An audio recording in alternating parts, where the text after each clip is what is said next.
If you've been sitting on the sidelines of the housing market thinking that you missed your window, I want to stop you right there. So a lot of buyers have felt this way, especially over the past 5 or 6 years with what interest rates were and what they are now.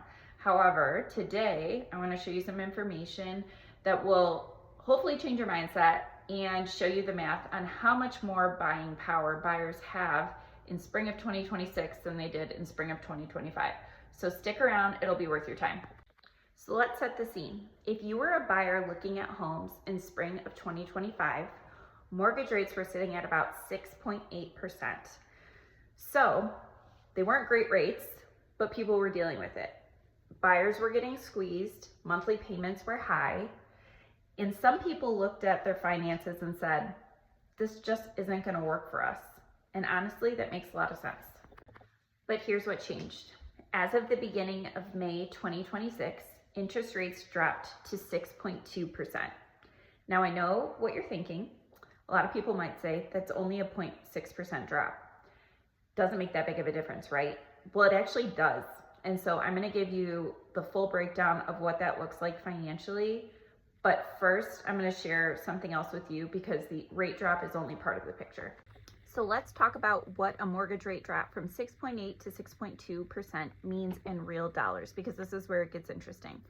So every time you buy a house, depending on what the rates are, you can have more or less buying power for the same amount of the mortgage. So for example, last year it was 6.8% in around this time, spring 2026. And in May 2026, it has been as low as 6.2%. So these are real numbers, and I'm going to break it down for you. So if your budget was $2,500 a month this year, as of the beginning of May 2026, because I'm sure interest rates will change before I post this, you would have an extra $31,000 in buying power. So that could make a really big difference. It could be an extra bedroom, a better neighborhood, an upgraded kitchen. Not all of those probably, but at least one of those. So that gives you an idea of if your budget was $2,500 for your mortgage, how much more you could get this year versus last year. If your budget was $3,500 a month, you would have an extra $44,000 in buying power the beginning of this May versus last spring. So that again is a big deal and maybe gets you another bedroom and bathroom or another upgrade that maybe you weren't planning on. And if your budget is $4,500 a month, you have an extra $57,000 in buying power. So just let that sink in for a minute. Same exact budget, same monthly payment, but you're able to stretch it a lot further. Again, beginning of this May 2026 versus last spring. So that's huge. And in the meantime, home prices haven't gone up significantly. They have gone up a little bit, but it has been a slow increase, not a crazy high spike increase like we saw in 2020 and 2021. We are also going to discuss the market shifting because the market itself has shifted in a way that favors buyers in multiple ways simultaneously. And when all of that happens, it can create real opportunities for home buyers. So the first is that there's more inventory. More homes are hitting the market than they were last year. That means more options. It means not rushing. It means being thoughtful. You can negotiate, and that alone changes the entire dynamic of the buying experience. Second, seller concessions are back. So I will explain what a seller concession is. A seller concession is a credit from the seller towards closing costs. So this could be like covering some of your mortgage fees, property taxes as you take over the home. It could be a credit or a repair, those kinds of things. And I do want to have the caveat in here that if you are competing on a house with multiple buyers, you will probably not get a seller concession. This is more for a home that has been sitting on the market more than the average days and where a seller is more motivated to move it. This is not every single house, but it is happening more. So that's great. So the likelihood of getting a seller concession is much higher right now than it was a year ago. So let's recap what we're actually dealing with here.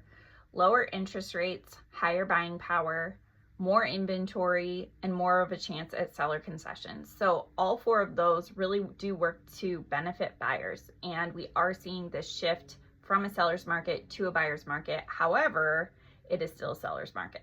It just means there's more opportunities for buyers in the seller's market.